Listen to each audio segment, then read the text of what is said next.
Thanks, James. Well, the debate over student debt relief continues as the Biden administration unveils its latest proposal that would cancel at least some debt for more than 30 million Americans when combined with other action the administration has taken. It's been in the works for months after the Supreme Court rejected Biden's first try at mass cancellation.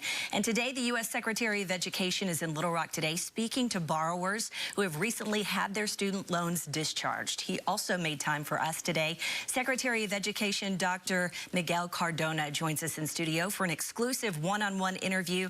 Doctor, welcome today. Thanks for being here. We appreciate you making some time for us. Happy to be here with you, Beth. Yeah, tell us about this new plan, how it works, and who qualifies. Of course. Well, really happy about the work that we're doing to really just make higher education more affordable and more accessible. You know, when I came in as secretary, we, across the country, we're experiencing over 1 million people going into default on their student loans. So we knew it was a broken system. We had to fix it.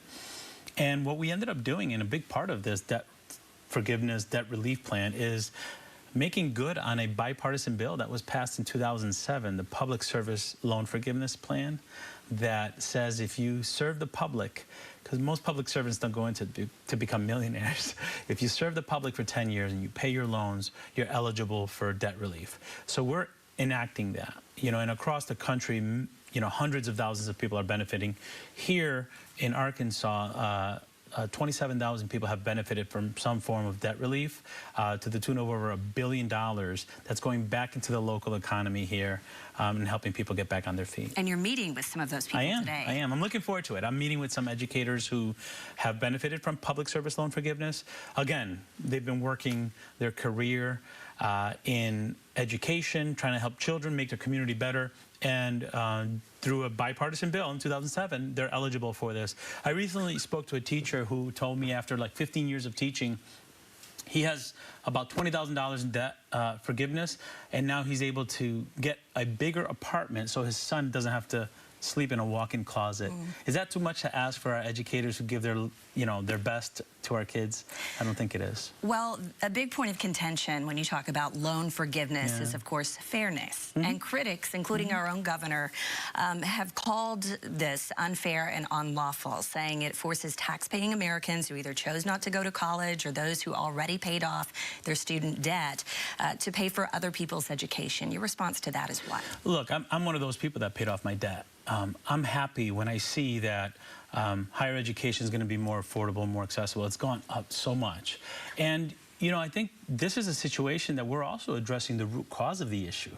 We are moving policy to increase the return on investment of colleges, holding colleges accountable for a good education that's a good value as well. But I feel that there's a lot of hypocrisy when some of the folks who've challenged us, Republican lawmakers, have benefited from debt forgiveness themselves, whether it's PPP loan forgiveness. And I also think it's, talk about being unfair, the tax breaks that were passed in the last administration for billionaires, that to me is unfair. We're helping everyday Americans, we're helping paraprofessionals, bus drivers, police officers, veterans, the people that really are the backbones of our community. And to me, this is a finite issue. We are fixing the root cause of the issue, so debt forgiveness is not something we should be doing forever. There are some legal challenges when it comes to some of these student debt relief plans. How confident are you that this latest effort will overcome those challenges? I'm very confident. You know, again, this is instituting a law that was passed in 2007. We're going after colleges that are preying on first-generation college students. You know, those schools that have these fancy commercials and shiny brochures, but they don't offer a good education and they leave people in debt. We're going after those folks. I'm very confident I have the authority under the Higher Education Act to do this, and I'm going to do it. And it's been done before. Different waivers have been done before. I'm exercising my authority to fix a system that's been broken in this country for too many people. You touched on this just a little bit, but we all know that affordability is a big issue when it comes to college. What is the Department of Education doing to address the future growth of college tuition? What are you doing in that area? So we're rolling out a gainful employment policy, which means we're going to require that schools are more transparent about the debt percentage of the students and the income that they make. So the debt-income ratio is going to be more transparent. So families are making decisions. I know you have one that's going to be going to college soon, and you should be able to look and see, will my child be in great debt when they graduate, or will the earning potential of my child match in this school versus that school? So that transparency is really important for our higher education institutions.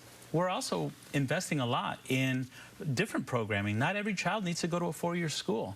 We're investing in community colleges that provide pathways to high-skill, high-paying careers that we know are available not only here in Arkansas, but across the country. So we recognize there's many ways to success. Four-year colleges are great, but there are other pathways that we want to make sure students explore as well. Okay, let's turn our attention now to the overhaul of FAFSA. That, of course, any parent who has a kid who's gone to college, is the free application for federal student loan. Every year, students fill these out to qualify for federal student aid. This year has been a challenge, to say the least. If you can talk about the revamp of this, the challenges that have been seen, and what do you say to those students who are still facing these challenges and dealing with these looming deadlines? Well, first thing I'd say is go to studentaid.gov and fill out the FAFSA. If you fill it out today, by Friday, maybe the latest Monday, the schools that you apply for will have your information. The system is up and running. We've processed close to 8 million applications already. It's working. We're sending the information over to schools. There were delays, but since January 1st, the application has been open for students. And that's part of the reason why I'm here in Arkansas, because Arkansas is 41 out of 50 states in terms of completing the FAFSA. We want to get those numbers up. I'm visiting Central High School today to encourage students and families to fill out the FAFSA. There was a delay, and a frustrating delay. I'm a parent of a high school senior myself. So not only as secretary, but as a parent, I was experiencing this. But the system hasn't been touched in 40 years, and it was time to overhaul it. We overhauled it, and we're proud that over 600,000 more students are going to have access to more federal dollars. President Biden is putting more money for students to have Pell dollars so that they can go to college. And this is something that has received bipartisan support. We're proud of it, and we're going to continue pushing to make the system better. And you say Arkansas ranks 41st? Yes, 41st out of 50 states in the number of students that, percentage of students that have completed FAFSA. So this is why I'm here. You know, this is a bipartisan effort. I want to work with the governor, with the educators here to make sure, look, we're on the same team in terms of students.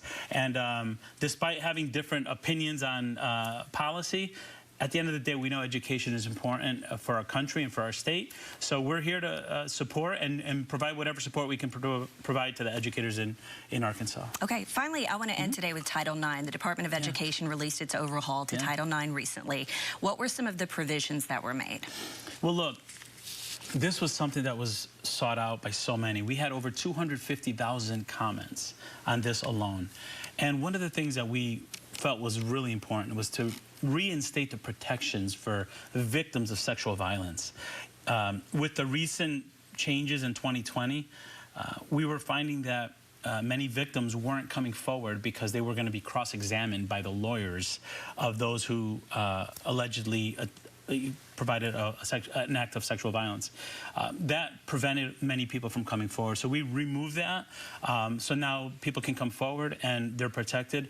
Students who are pregnant shouldn't have their rights to education thwarted. They shouldn't be kicked out of schools because they're pregnant. So there are many provisions there that we know are going to protect students and their ability to access education.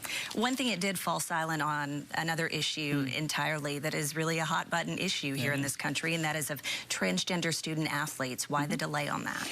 Well, the proposal for that rule came 9 months after the original proposal for Title IX.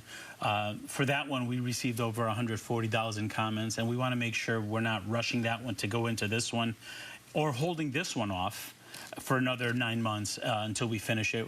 We're working swiftly on the athletics one. We know it is a hot button issue, a lot of strong opinions on either side.